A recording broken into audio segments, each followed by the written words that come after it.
Kamusta mga ka-CMT? Ako nga pala si Apeng at welcome back sa ating channel. Sa unang tingin, baka akala ninyo normal na vlogger lang ako na mahilig magbike. Pero ang totoo, bawat padyak ko ay may kasamang hamon dahil sa Charcot Maritut o CMT. Sa video na ito, ipapakita ko sa inyo na hindi hadlang ang kondisyong ito para damhin ng hangin at mag-enjoy sa dalawang gulong. Tara, padyak tayo! So pag-usapan naman natin, ano nga ba ang CMT? Ang CMT o Charcot-Marie-Tooth disease ay isang grupo siya ng sakit na ang naapektuhan ay mga nerves kung saan nasisira yung mga nerves, kumbaga na-wire siya na connected sa utak, connected sa mga kamay at paa natin, especially naapektuhan kamay at paa. Nandun na yung pamamanhid, panginginig, yung mga foot deformities, saka yung madalas na pagkadapa, pagkatalisod, pagkatumba, o madalas-dalas hindi na nakakalakad.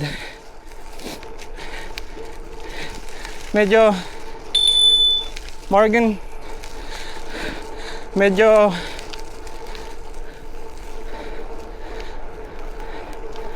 malungkot kasi sabi ng mga doktor dito, degenerative siya. So, over time, dadating yung panahon na hindi ko na kayang ilakad yung mga paa ko or sa kamay. Hindi ko na siya kayang igalaw. Or as in, naka-close na lang siya. Parang nakaganito na lang. Ganyan. Especially yung sa fine motors mo. Yun yung naapektuhan.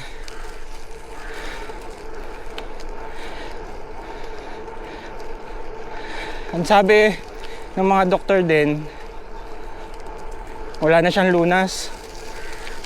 So, parang ang ano na lang is supportive therapy. Kung ano na lang yung symptoms na nararamdaman mo, yun ang gagamutin. Yun ang i-handle. Kumbaga,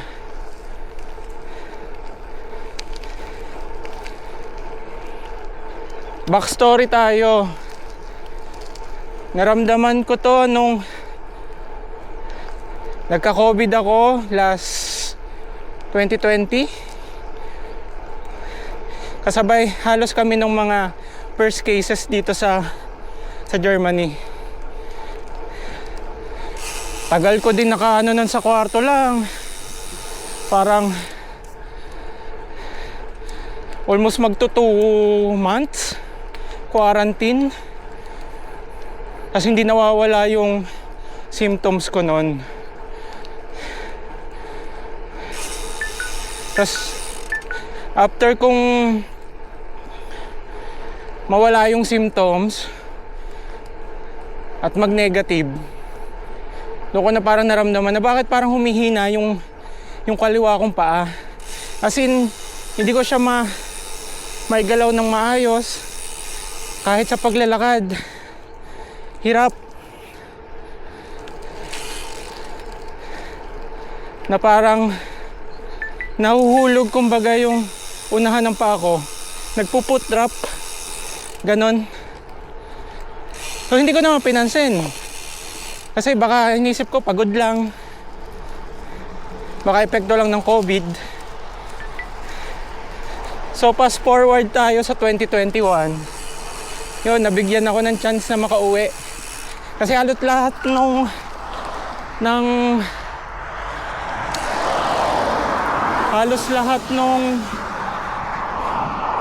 halos lahat ng flight canceled. Kaya ang hirap makauwi.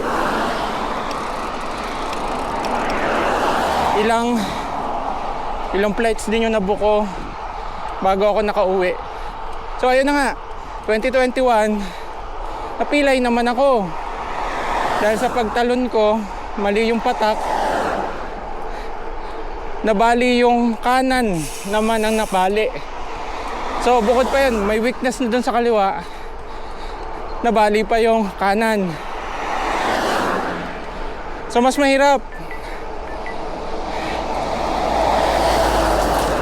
So pagbalik ko dito sa Germany,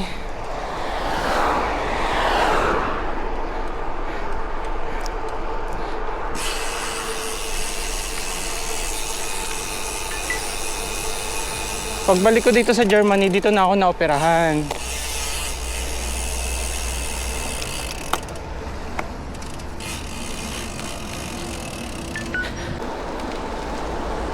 So, ayun na nga. Nung naoperahan ako dito sa Germany, tagal ko lang nakaratay sa bed nun. Kasi tigkabila nung ankle ko yung bali. So nilagyan siya ng titanium tigkabilaan. Kaya yun, wala akong work. Sa bahay lang.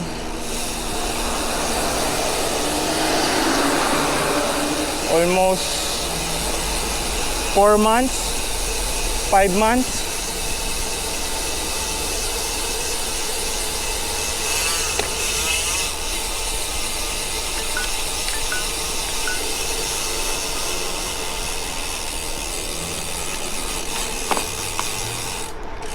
No parking, pre. So, ayun na nga. Tagal ko lang nakaratay noon, saklay-saklay. Kaya ang hirap. Doon ko naramdaman na lalong nawala yung pakiramdam ko sa paa ko.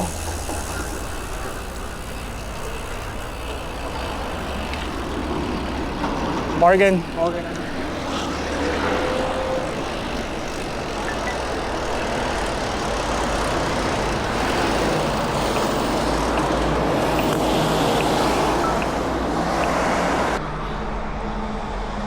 After nung 4 to 5 months nga na yun, doon ko na naramdaman na lalong humina yung kaliwa kong paa. Lumiit yung muscle. Kasi nag-muscle atrophy na nga kasi hindi nga nagagamit. Kumbaga, yung muscle nawawala na, nagwe-waste na. So, ayun, nawalan na rin. Dati nagbabike na rin talaga ako. Kaso nga, dahil dun sa nangyaring yun, nawalan din ako ng ganang magbike ulit. Naka-mountain bike ako. Tapos doon na pumasok sa isip ko yung sitwasyon ng kapatid ko. So, naisipan ko maghanap dito ng doktor na pwedeng makatulong sa akin. Ahon pala to. Hype yan.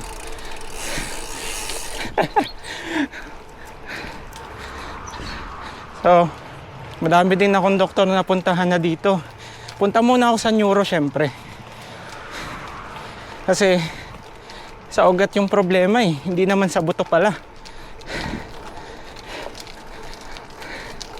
So, ayun nga.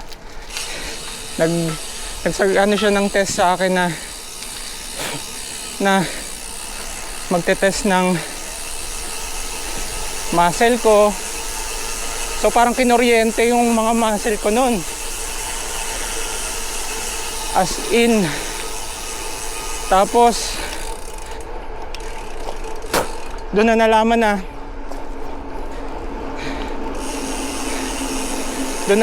na possible nga na meron ako noon yung Charcot-Marie-Tooth disease. Para ma-confirm, pumunta ako dito sa Frankfurt para magpa-test ng gene testing, genetic testing, kung ano nga ba talaga. So doon na nga na-confirm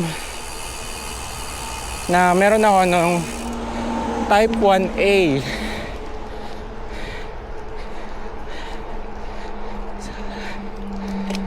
Lungkot ako, syempre. Pero ang gagawin,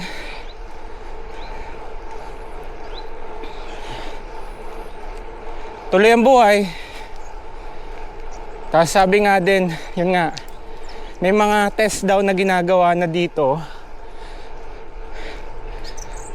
para malaman kung may cure nga ba talaga or wala. Nagre-research na rin sila.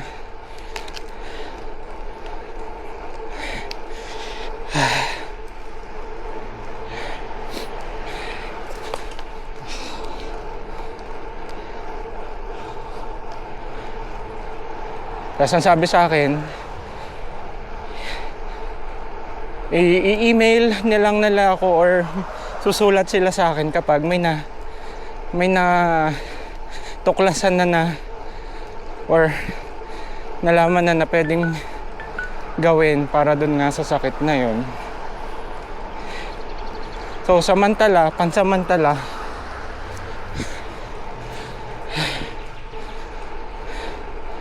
supportive muna yung ginagawa ko.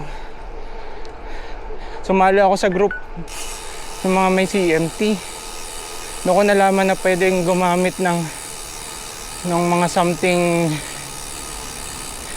na helping device.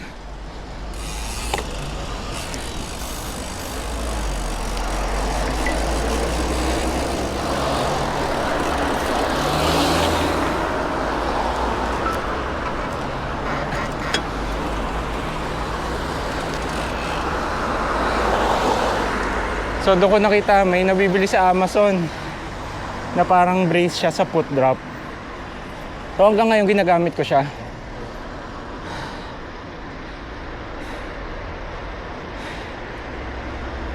Which is nakakatulong naman. Laking tulong talaga after nung gumamit ako ng foot drop brace or yung brace na yun. Tapos sa pagbabasa-basa ko doon sa mga groups, doon sa mga research, na lalo siyang humihina, lalong nagpo-progress yung sakit, lalong lumalala yung sakit kapag sa bahay ka lang, hindi ka gumagalaw. So doon ko naisipan, so yung pagbabike, paglalakad ng pakonti-konti, makakatulong sa akin. So bumalik ako sa pagbabike. So ito na yung dahilan kung bakit nag-start ako nitong channel na to. Kasi gusto ko maka-inspire ng mga tao na kagaya ko, na kahit may disability, tuloy ang buhay. Huwag susuko. Kasi andito na to eh. Binigay sa atin to. So, ibig sabihin, kaya natin. Huwag natin susukuan. Kumbaga laban lang.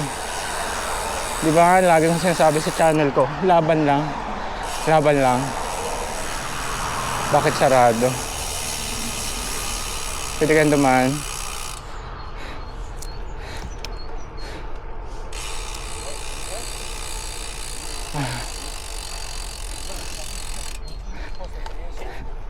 Morgan.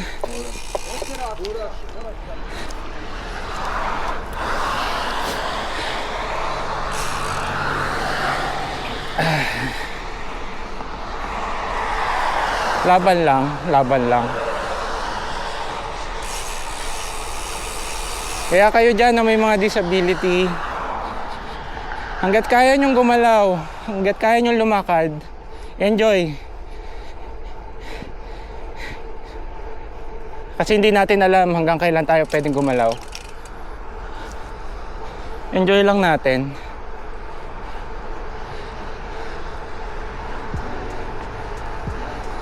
Salamat mga ka-CMT sa pagsama sa aking ride na ito.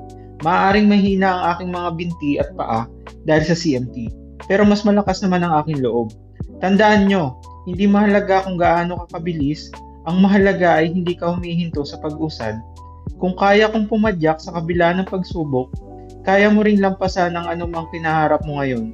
Kita-kits sa susunod na ride, ride safe at laban lang.